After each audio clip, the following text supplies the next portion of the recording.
Tell me this doesn't sound like the new norm. You open up your laptop, you start browsing properties, and you see something that feels more like a routine. The same house, the same front picture, the same listing photos you've scrolled past before, reappearing again and again. Not over a few weeks, but over half a year or maybe even more.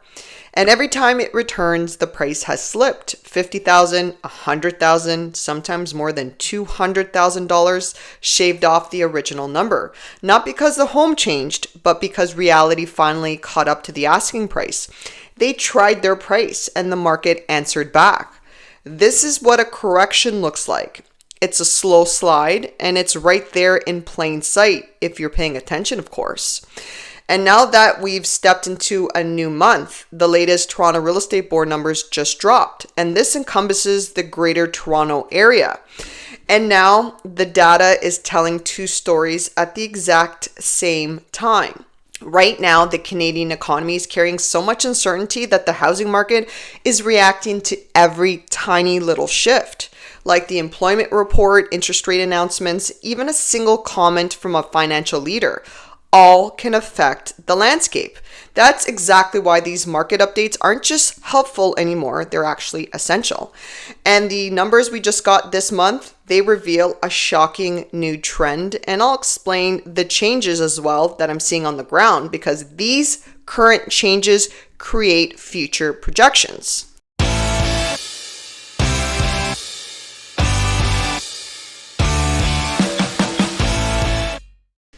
I'm Linda, one of the Ragona Sisters, and today I'm breaking down the GTA Realtors November 2025 market stats in a way that you can understand and show you that quiet little shift that's emerging. Now, let's get into it. We entered November with this continuing uncertainty, whether it's job insecurity, economic pressure, or just the feeling that things aren't as stable as they once were. GTA home sales dropped by 15.8% year over year.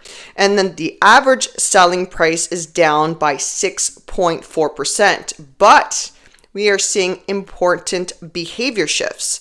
Before we get into all that data, take a second to like the video, subscribe, and share this with someone trying to understand what's actually happening in the Greater Toronto Area housing market.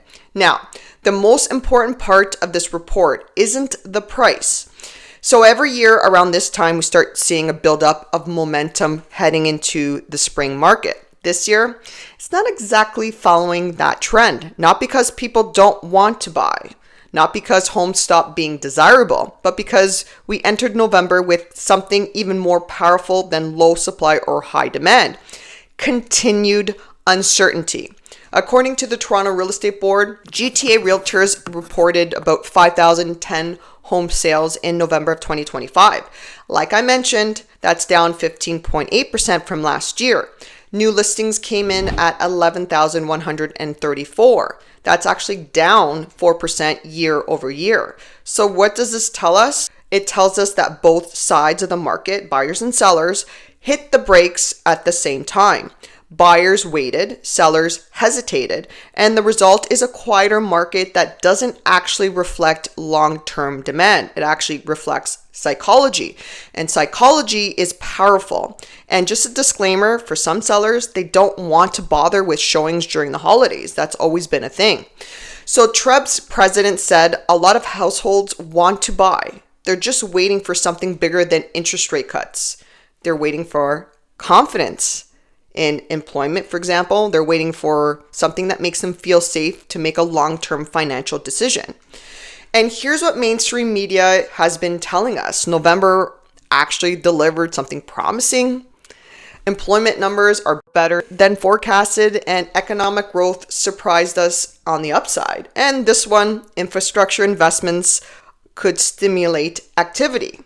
That's what we've been hearing for the last few weeks. But the informed pick apart the headlines and notice that a lot of those new jobs don't exactly sound stable. On paper, November's job report looks strong. 54,000 jobs added and unemployment fell to 6.5%. But look under the hood, guys. Many of those jobs were part-time and even seasonal. In fact, over the last year, part-time employment rose by more than full-time gains combined.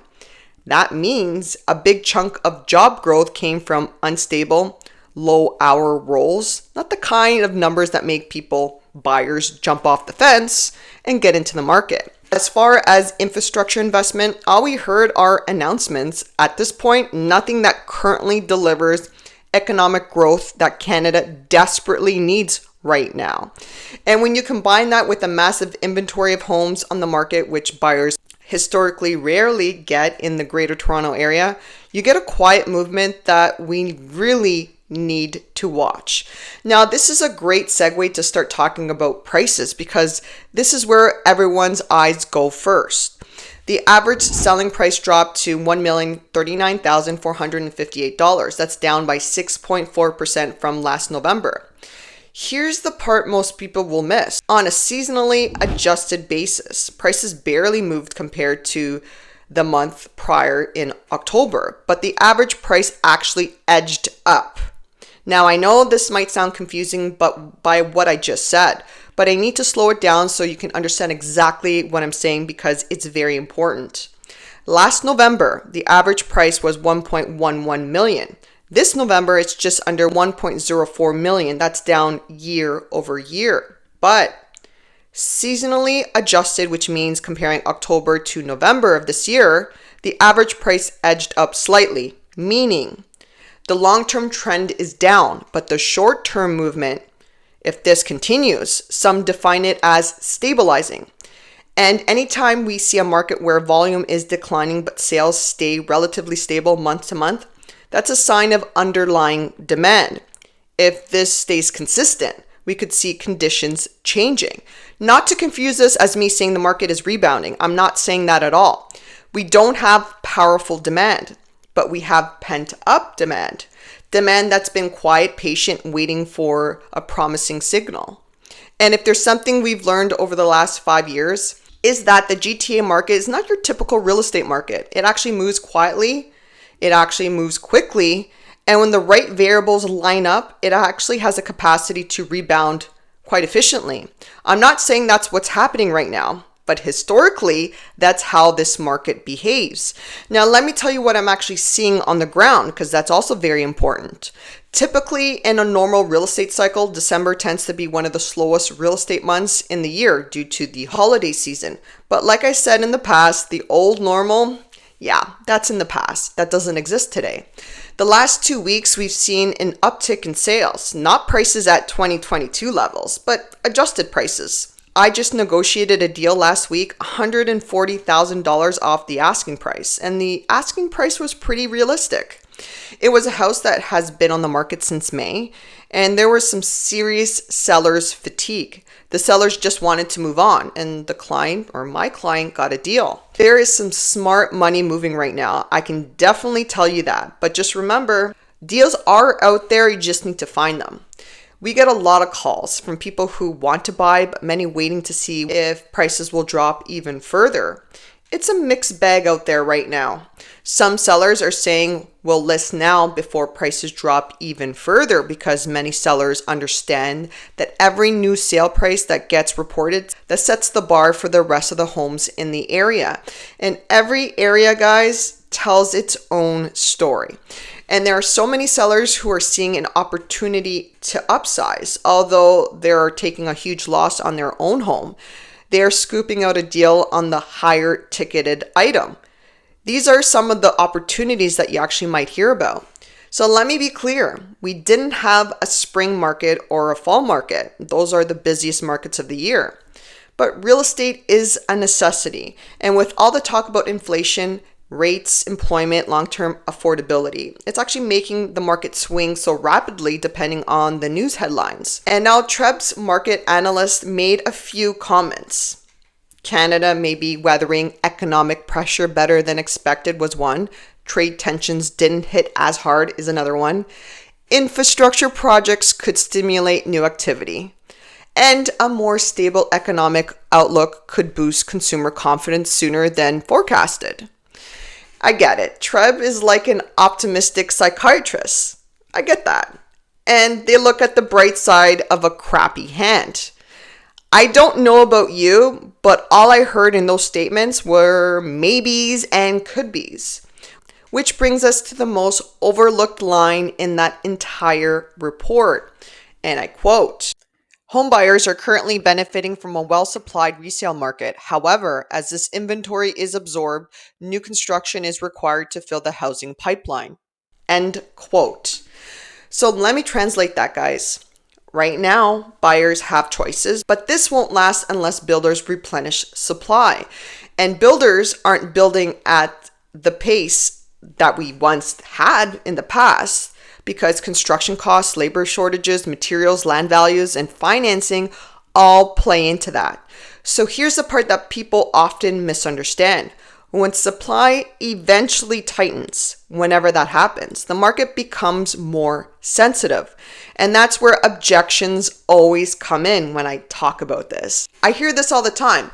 Yeah, there's job insecurity, there's an economic slump, we have low GDP, and the weakness in full-time employment. Prices won't come up, they'll just go down. And those concerns are absolutely valid. Job instability affects confidence and buying power, absolutely. Economic softness affects sentiment. But supply is its own force, and the GTA housing market has never moved on just one variable alone. So there's truth there. So if supply tightens, does price actually automatically jump? No, not automatically. Price isn't just a switch that flips just because inventory shrinks. It actually moves when multiple factors line up at the same time, like supply, demand, borrowing costs, confidence, and overall economic conditions. So traditionally, when supply tightens, that upward pressure doesn't just disappear because the economy is uncertain. It simply waits for confidence to return. And once it does, even just slightly, the market reacts. This isn't me forecasting. This is simply understanding how this region has behaved historically. And one other thing that Treb emphasized was the fact that we need housing options to fill the gap between condos and traditional single-family homes, like townhomes, stacked towns, low-rise solutions. That's the missing middle that they're talking about. And if you're someone looking for affordability without giving up space, that's where you should be paying attention, not just to today's prices, but to the type of housing being built for the next decade. Now let's look at the forecast coming out of Treb's projections. More people will consider buying again in 2026, they say, not because homes suddenly became cheaper, but because consumers feel safer with making big decisions. Now again, Treb is in the business of representing the housing market in a positive light. So we get that, right? But if you're thinking of transacting, you need to watch these data updates to understand today's market direction. It's so important. Not because you should rush, but because you should plan based on data. And everyone's personal situation is a very different story. And I'll tell you one thing, this quiet period will not last forever. It never does. And if someone says that they know exactly when the market will change to the exact day, you know you're hearing BS. No one knows. It's only speculation. And if you're a buyer, you're in a market with immense opportunity. We haven't seen this in years. You have negotiating power on all fronts. You have choice, and right now you have time. But keep on top of these updates because this too can change very fast. And if you're a seller, price strategically. Position your home well, work with someone who understands how the market in your area works, because homes are selling, but the gap between well-priced and overpriced is bigger than ever before. And if you're upsizing, welcome to the rest of the sellers looking to capitalize on this market downturn. And for investors, this is your moment to evaluate cash flow, cap rates, and long-term growth without getting swept up in competition, especially with softening prices and rising inventory. This is where real opportunities hide in plain sight. And what I love most about this moment, even with the challenges, is that it's cleansing the industry. Not everyone is staying in real estate. It actually raises the bar. It raises the standard, the service, and it benefits the clients. We're moving out of that era where anyone can put up a sign on a lawn and you get 6 offers just like that. Now, skill matters, strategy matters, and experience matters. And just a side note, 20% of real estate licenses did not get renewed. I'm actually very interested to see the new updated numbers. So as we look ahead in early 2026, here's what I want you to watch. Employment numbers, confidence in consumers, inventory levels, pace of new construction, borrowing costs, government incentives, population growth, developer activity, and rental trends. These 9 indicators will shape the next 12 to 24 months more than anything else. Not headlines, not rumors or hearsay, just raw data. And if you want a deeper breakdown or a custom plan in the GTA, we do this every day and we would love to hear from you. Thank you so much for watching this video. If it helped, hit subscribe. And trust me, for the next update, that's going to set the tone for 2026. And have a good day, and we'll see you on the next one. Bye for now.